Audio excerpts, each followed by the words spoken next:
Good morning, and thank you so much for joining me for Daily Spark with Dr. Angela. I am your host, Dr. Angela Buckchester. You know what I like to do on the show? I want to enlighten you. I want to inspire you. I want to empower you to become your best self. Now, Scripture reminds us that the tongue is a small thing that makes grand speeches, but a tiny spark can set a great forest on fire. And today, we want to get you fired up about this author. Her name is Katie Law Goodwin, and her book, First Kill All the Lawyers in Pro-Per. I love that title, as having many attorneys in my family. It's going to be quite interesting to see how she explains this. I love it. You guys know I love a book with a good title. So you know what I'm going to tell you to do. Go on. Get comfy, get cozy, get your coffee, or get your tea, because we are about to get started. Good morning, Katie. Thank you so much for being on Daily Spark today. Thank you for having me, Dr. Angela. I'm sorry you have so many attorneys in your family. No, I'm just kidding. I was married to an attorney. You're not going to. Oh, my gosh, this book is, oh, my goodness. You know, I say you have to marry him or work for him. This book came about, you know, the quote is in Shakespeare. Before you get started with all of that, before you get started, and thank you so much for wanting to jump right in, but first we need to introduce you, because there are some people who have no idea who you are. So before you tell us about the book, if you would, please, let's slow down just a little bit and tell everyone about who you are, because you have some great info here in your bio. So, who is Katie? Tell us a little bit about what makes you you. All right. Katie Law Goodwin is my pen name, and my legal name is Catherine Manning. And I was an actress in New York for 20 years. I became a psychotherapist after studying at NYU. Good segue there. And I ended up, through a series of events, which are talked about a little bit in the book, I married an attorney. And just the love of my life. Anyway, a little bit more about I had children, had a first marriage that was just delightful. And unfortunately that ended in some loss and some alcoholism, and ended up with this attorney moving to L.A. And he was a big deal, big cheese partner in a law firm, civil law, and very impressed. I'm always impressed with lawyers. Sorry. And ended up here. I'm right now in Los Angeles in the foothills, and just happy as could be. My life was incredible. And my practice, my psychotherapy practice, I became certified in nutrition and macrobiotic cooking and kinesiology and energy medicine. I became an ordained minister. I just accomplished.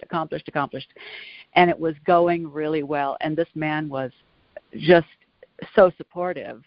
And it fell apart. It just fell apart. And through, it became the worst crisis. You talk about yin and yang. You talk about good to evil. It was just say, it's in the book. So the second part is just, it's not funny. The second part of the book is about how to do your own divorce, because I didn't have any money, and he was a lawyer, and he divorced me. And he took me to court, and he took everything. He tried to. So I did my own divorce, and it's all about that. And it's all about the forms and everything, and it's really very funny, because I'm very funny. So as humorous as that can be, which is the darkest time of the soul, I wrote about that. And then the third part of the book is about self-care, because I'm all about taking care of yourself, and it's all about Tonglen and meditation and all that. So that's what the book is about. That's what I'm about. I love it. And, you know, it is awesome that you are able to share using a bit of not only your wit and wisdom, but your humor as well, so that it allows people to kind of come into that space with you and to be able to ask you those questions, to be able to read the book and feel like they are talking to a friend as opposed to just a clinician.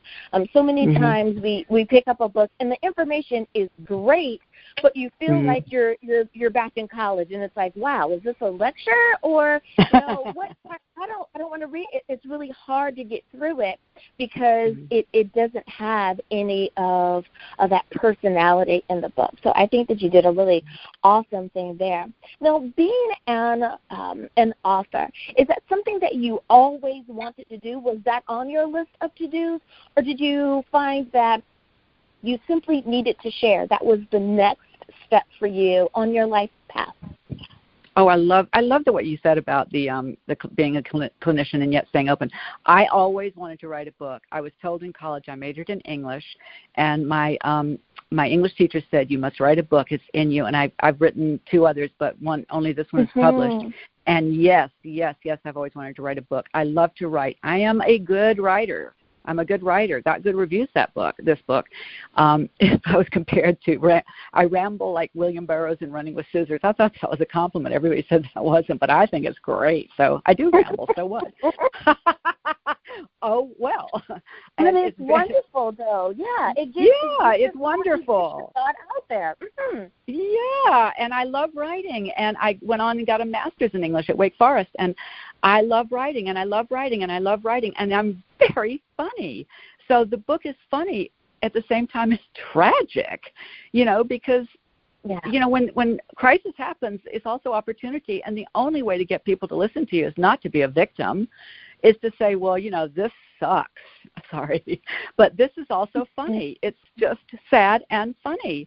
And it was really that life. That is life. Yeah. Yes, it is. It is. And everybody goes through something like that. Mine is just dramatic because I'm dramatic. We, according to our personalities, I think we have these experiences. And I'd had a huge spiritual awakening in 1989. I'm a big meditator. And I was pushing my baby in a pram in New York, and I'm always have to have the best in fur coats and beautiful clothes, and I'm a label, da-da-da. And I'm pushing my baby in a pram, and suddenly I popped into this beautiful bliss awareness. And I was just in this place of, well, the scriptures, in the Hindu scriptures say Satchitananda. I like that one because it's awareness, consciousness, bliss. And I stayed there for years because I maintained prayer and meditation and my connection to God. I dig God. I just am all about, Jesus and all the, I just love it. So I maintain that. Boy, now, speaking of that spiritual awareness that you have, and you talk about it in your bio, and I love that you include that. You have taken on the name Gopita. Can you tell us a little bit more about that? Yes. Oh, I forgot that was there. Yeah. When I went to India after this big pop, I went to India and met my meditation teacher, who remains my teacher today, and she's been my teacher for 22 years. I ended up in India, like I said, and she gave me the spiritual name Gopita, which means one who is intoxicated with the love of God. It was a big honor to get this name, and some people call me Gopita, some people call me Catherine, some people call me Katie. I'm an identical twin. I'm so used to identity confusion, nothing matters. So anybody can call me anything. I really mean it. I did twin commercials. I'm so used to being called. I don't even know when somebody says a name. I just turn yes. So it's fine. But that's what Gopita is. The gopis were the divine shepherdesses who danced around the Lord Krishna. They were just intoxicated with love of God. And I thought that was a cool name for me. That's what it means. I love that. And it's such a positive, name. So I love that. Yes, you're positive. I love positive. I'm very positive. Hashtag positive vibes for today. I love it. Now, speaking of names, you chose to write your book using the pen name Katie Law Goodwin. Why did you choose that name? Does it have a particular significance? Yes. Well, first of all, I wanted to write it under my name, Catherine Manning, and the publisher said no. The publisher, first of all, they canceled my contract because they said it was legally too challenging, and then they said if you write the book, you have to change everything, including your name. Well, I wanted to write it under T-Bone, and they got really upset with me. So I picked Katie Law Goodwin because Law and Goodwin are my mother's names. And I didn't even at the time realize Law, get it, and Goodwin, get it. So my mother's maiden name is I didn't even get it. I was so sick. My mother's maiden name is Goodwin.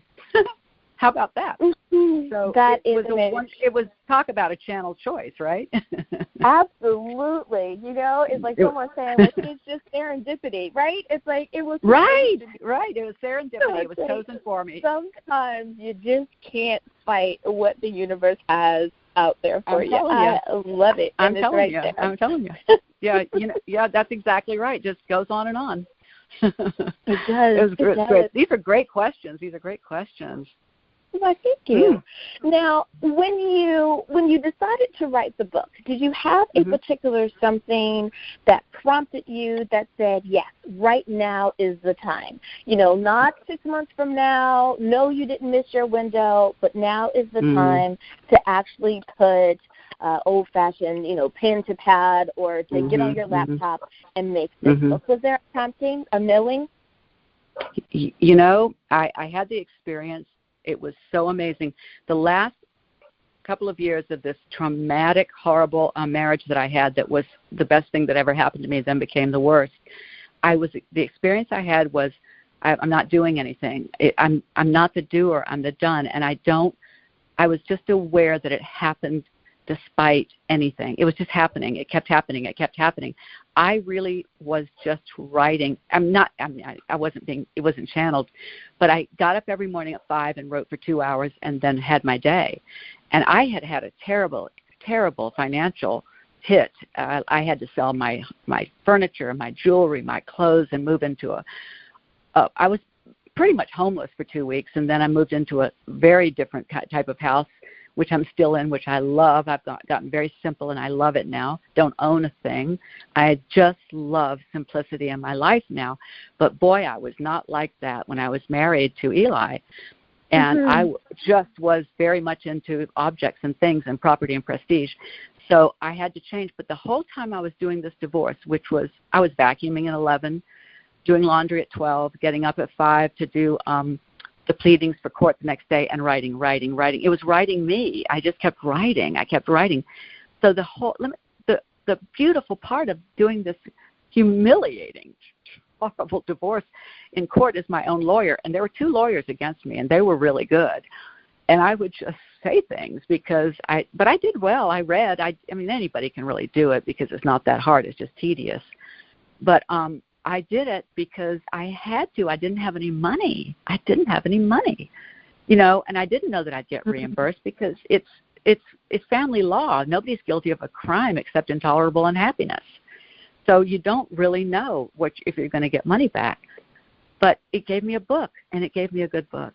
And I'm so grateful for everything that happened that was embarrassing. And as my daughter said, "You're not going to wear that to court, are you?" Yeah, I am. I'm different now. She said, "Yes, I am." I said, "Yeah, I am. Deal with it." I'm not going to wear those spike heels. So, yeah, I just changed, and it just kept happening. So the answer to your question is I didn't plan it. It happened. It just kept happening. I kept writing, and 8 years later, the book was published. And it was just the most amazing. The last 2 years of galleys and proofing and editing was so exciting. I just kept weeping when I got my ISBN number. I wept. It was like having a baby.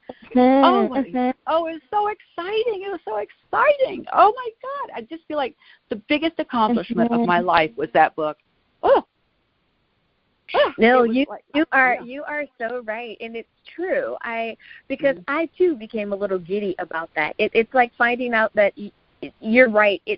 You went to the doctor and it's confirmed you are pregnant, and it's like yes. Yeah. Holding you give birth in your hands is oh my goodness, the baby is here. And you are. It's because that's your passion. You poured your all into this particular project. So absolutely, I think that is a great way to describe it.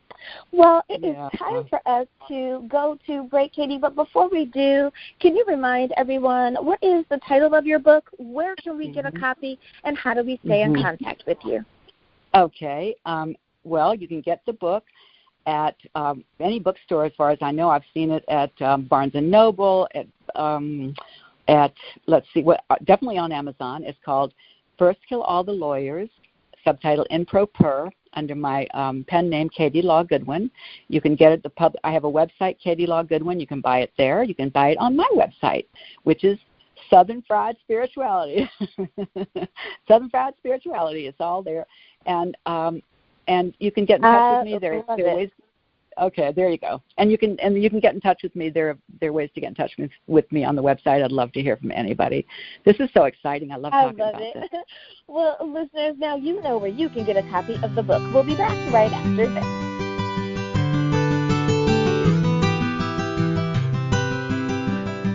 And we are back. Thank you so much for joining me for our Daily Spark with Dr. Angela. You know who I am, Dr. Angela Butchester. My guest today her pen name is Katie Law Goodwin, and we're talking about her book, First Kill All the Lawyers, In Pro Per. Now, we are having a great time over here, so if you're just tuning in, go on and get comfy and cozy because we have so much more to talk about. Now, Katie, one of the things that I like to ask so many of my authors is about how to read the book. Many times people will say, you should read the book from cover to cover. Some readers will say, I like to just open up the book and just start where we may, chapter next. What is your suggestion as far as how to read your book? Oh, I love this question because it's so important. I would skip part 2 unless you're getting a divorce because it's legal forms. And unless you really want to know how to do it, and I've updated it a bit, but it's really good because it's accurate, about the forms in California, but it's also, I think it's pretty blank. I mean, I got an email from this woman in Iowa saying, you helped me do my own divorce. So I was like, yay! But the first 68 pages, I reread them. Darn, they're good. Because they're about the absolute poignancy of having these kids and having a marriage and a man that I loved with all my heart, and then it turning upside down, and this phenomenon of crisis and opportunity and what's happening, and then knowing that's happening, and then having the realization, as on the pages, that I'm addicted to him and this is happening again, and I didn't get rid of this tendency. As much work as I've done, as much spiritual work, as much therapy, it's back. Oh, and my part in it, because I became nuts. But it's also very funny. There are chapters called funny. They're funny things, and whatever has a front has a back, and it's just really very funny. But it's also, I think, touching. And people have said that they could barely get through it, but it's not. It's also wonderful. Because it happened, and I don't have any animosity. I don't have any animosity at all. Now, part 3 is also, you got to read part 3 because it's all about, manicures and doing this and family counseling and doing this and how to take care of kids and what they're going to be like and how obnoxious they become, then they don't. So I'd read parts 1 and 3 if I were somebody. But also there's interspersed funny things among the forms. So that's what I do. I like how you broke that down. That totally and completely makes sense. If you're not going through this part, you can skip this part. But if you want to know, sure, go on and read it. I love it. Now, you kind of hinted on this a little bit earlier when you were talking about all of the things that were going on, calamities, tragedies, challenging times, the ups, the downs that you had to go through when you were married to Eli.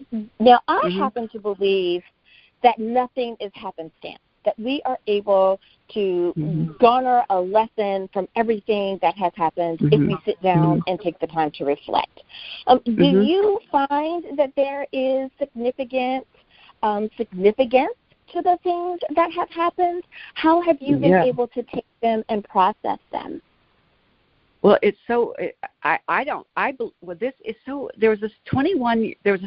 three 7-year cycles. And when I had this powerful awakening that took me to India, and that 7-year cycle, I met Eli, and then it was the 7-year cycle of, I'm talking things like the dog dying a horrible death. My daughter had a fatal cancer. Eli got cancer. His brother was shot and killed by his own son. And these things kept happening and happening and happening and happening. And I was the only one standing. But the thing is, I don't know that you stand because, well, anyway, so the next 7 years we're processing what happened. And to answer your question, and it took a long time because I still have, and I don't do drugs or alcohol, but I still have 2 years of a pretty big amnesia. And that's, I think, the gift of our brains and our hearts sometimes, that we don't remember certain traumas. And I have a lifetime of amends to make to my daughter because she's collateral damage. And there's horrible things that I don't want to remember but sometimes do. And I will still, this has been 14 years since this divorce, I'll be walking in the supermarket and I will just go, oh! And I do have a leftover PTSD, but I'm learning of these things that I thought were tended to. They're not. And so what I do now is I tend to these things because, I thought I was spiritually perfect, and guess what? I'm not. So it's beautiful, and I don't feel any guilt I do feel some guilt and shame, but I work with these things. I have many techniques. I work and I help people, and I do so much inquiry, and I'm just finding out these parts of the shadow parts, the Jungian shadow parts. And I'm helping myself with this process, this 7-year process now. So that's what happens. And, yes, it all happened for a reason. And I'm so glad that you said that it's okay that you are still dealing with the guilt and shame. And I say that because as a society, we teach each other guilt and shame. We make sure that people know, oh, you should be shameful that you've done that. You should feel guilty for doing that. But so many times it's through someone else's lens, and it's something that someone else is dealing with, not something that you yourself are actually dealing with. So it's a very interesting way that we teach each other how to be, and especially as women, how we are supposed to be. So, thank you for mentioning that, because someone needs to know that it's okay, that just because it's 5 years later or it's 10 years later, that they don't have to be perfect yet. No. They can still be processing it all. I love that. What, now, go ahead. Go ahead. No, go ahead. Well, I was going to say that so often I meet people that don't have room in their heart for their own pain and can't have room in their heart for your pain. And it's so amazing that we keep seeing this. And even with women that I think, are usually so much more expansive than men. And I really am not trying to be that way. But I just want to go, your heart's broken. Just be broken. It's okay. And then we can put you together. Well, and what is together anyway but broken? Just, it's okay. But thank you you just said that beautifully, and so I just wanted to add a little bit. Thank you. No, by all means, but somebody needs to hear that. So thank you for sharing. Now, you referred to a huge spiritual awakening that you had about 7 years, if I'm hearing that correctly, 7 years before Eli. Can you share a little bit about that? Because the importance of the 7 is, for someone, they're going, yes, I'm going through some stuff too. So can you tell us about that portion? Yes, I can. I've always been a big meditator, and I was walking down the street pushing this pram, and I don't know what happened and what caused it that day, although I love to, I know what caused it. I know what happened. I had read Paramahansa Yogananda's book called Autobiography of a Yogi, and in it he really uses these huge, I couldn't understand half the names, but he also really dug a lot of these teachers. And so I really resonated with this. And so I started to do his Kriya Yoga, which was, I ended up meditating 6 hours a day before I had my first child, which is a lot of meditation. But I was just blissing out. And anyway, I'm pushing the baby. She's about a year old. And suddenly, I just don't know what happened, but I became ecstatic. And I stayed that way. The ego, the I just disappeared. And everything happened. I was completely aware. I was completely, I would breastfeed, and there was no I breastfeeding. I would fix dinner for my husband. There was no dinner that I was fixing. It was just happening. And this awareness stayed until I met Eli. And it stayed. I had this experience of loving him like I've never had this big, big love before, where it just sounds so corny, but we were merging. You know, there was just I'm so grateful that at the age of 48 I was able to have this, and it was just the sweetest, most weeping love, and it wasn't smarmy. It was just beautiful. It was beautiful, and I had this. He helped me with my fatigue, and he helped me set up all my practices and teach cooking classes. And my psychotherapy practice was huge, and it just happened. And it's vibrational. So I was awake. And I became, in the next 7 years, I became asleep again because I stopped meditating and praying. Because when you have an awakening, you have an obligation to maintain it, and I didn't really know that, I don't think. So that's what happened. And I ended up in India, and I took my daughter to the teacher, and it was beautiful. It was just beautiful. But you have a responsibility to maintain your spiritual fitness, and I didn't know that. I thought Eli was my spiritual fitness. Wasn't true. So that's what happened. But that huge awakening. Go ahead. No, I'm glad that you mentioned saying that you have a responsibility to maintain that.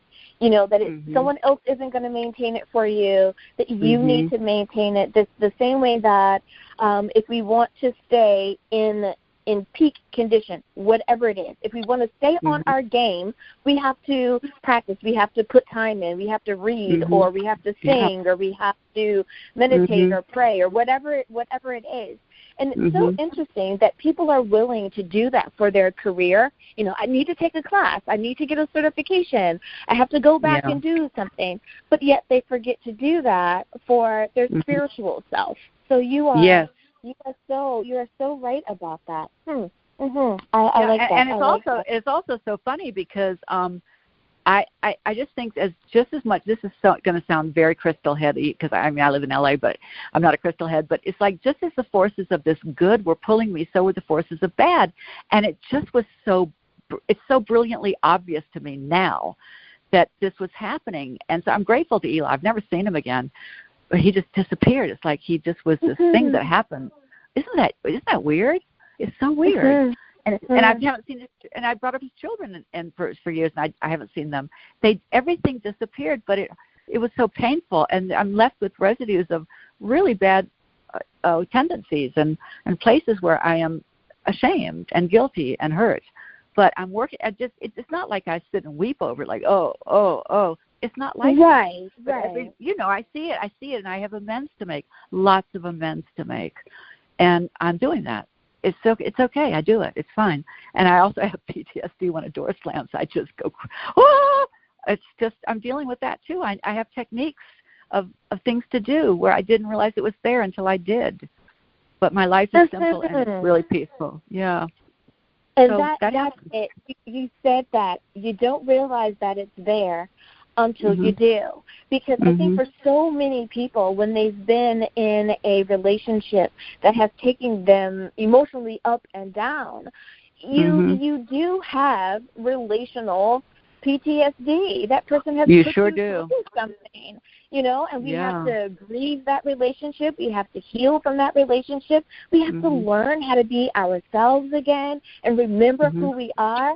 So you are so right. It is not just a matter of snap your fingers and you're just okay, because people will tell you you're not just okay. Every transition that you go through, it is just that, a transition, and you will be okay.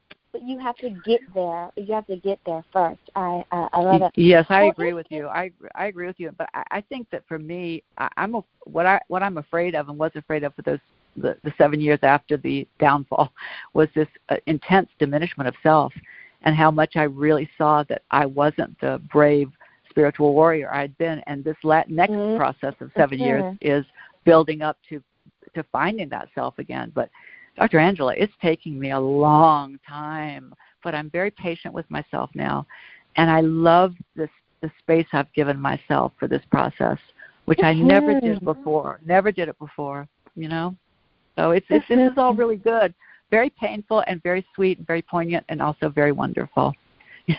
I love that. Giving yourself the space you need to heal. That is a great way. It is time for us to go to break, and a beautiful, beautiful thing for us to remember, giving yourself the space and time to heal. I love it. Yeah. Well, Katie, it's time for us to go to break. Before we do, can you remind everyone again, please, what is the title of your book, where can we get a copy, and how do we get in contact with you? Yes, the title of the book is First Kill All the Lawyers. The subtitle is In Pro Per. And I'm Katie Law Goodwin. I have a website of Southern Fried Spirituality. I also have another website, Katie Law Goodwin. You can get the book on Amazon and the big sellers like Barnes & Noble. And love this interview, and thank you. Thank you, Katie. And listeners, now you know where you can get a copy of the book. We need to take a short break, but then we will be back. We'll be back right after this.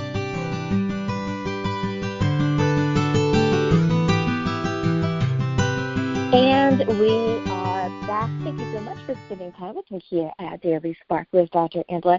You know who I am, but let me tell you a little bit about my guest. Her name is Katie Law Goodwin, and we are talking about her book, First Kill All the Lawyers, In Pro Per. I hope that you have enjoyed this time that we are having today. I know I'm having a great time with her, and we are, talking about something that's kind of serious, but at the same time being able to look back, glean the lessons, and be able to laugh about those things now, because it has made her the person, the woman that she is, and she is stronger and empowered on the other side, and I love it.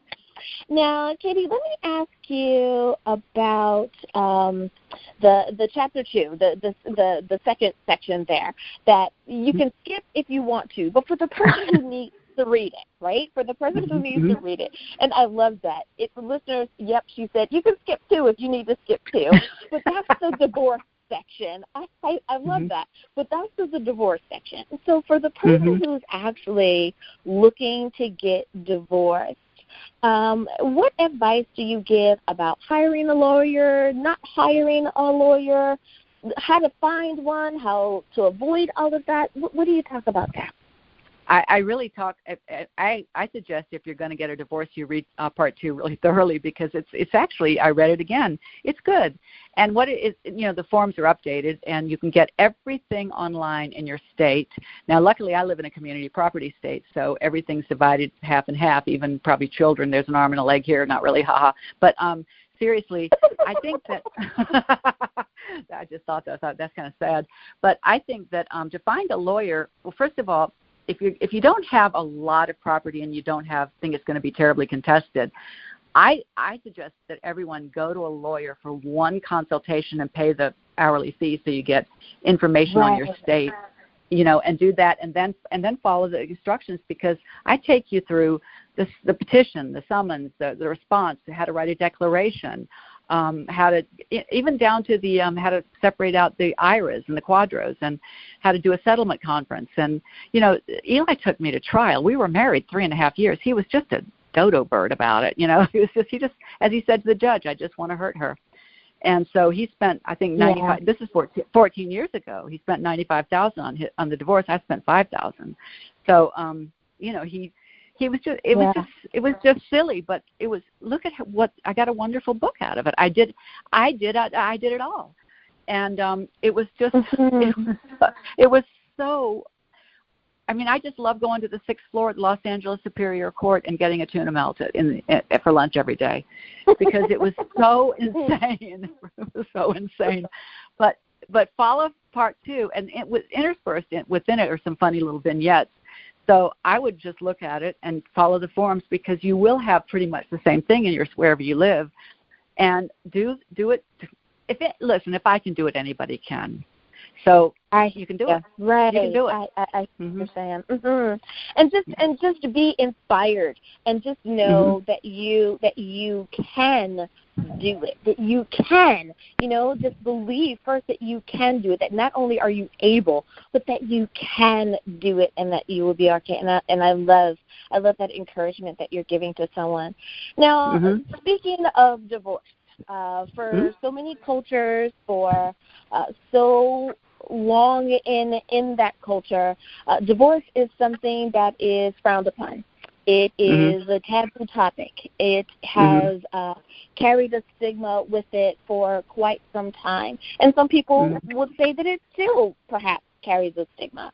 With that being said, do you have any encouragement or what are your views for someone who's trying to get to that new sense of balance because they know this divorce is about to be final or they just signed their papers and now they have a new title.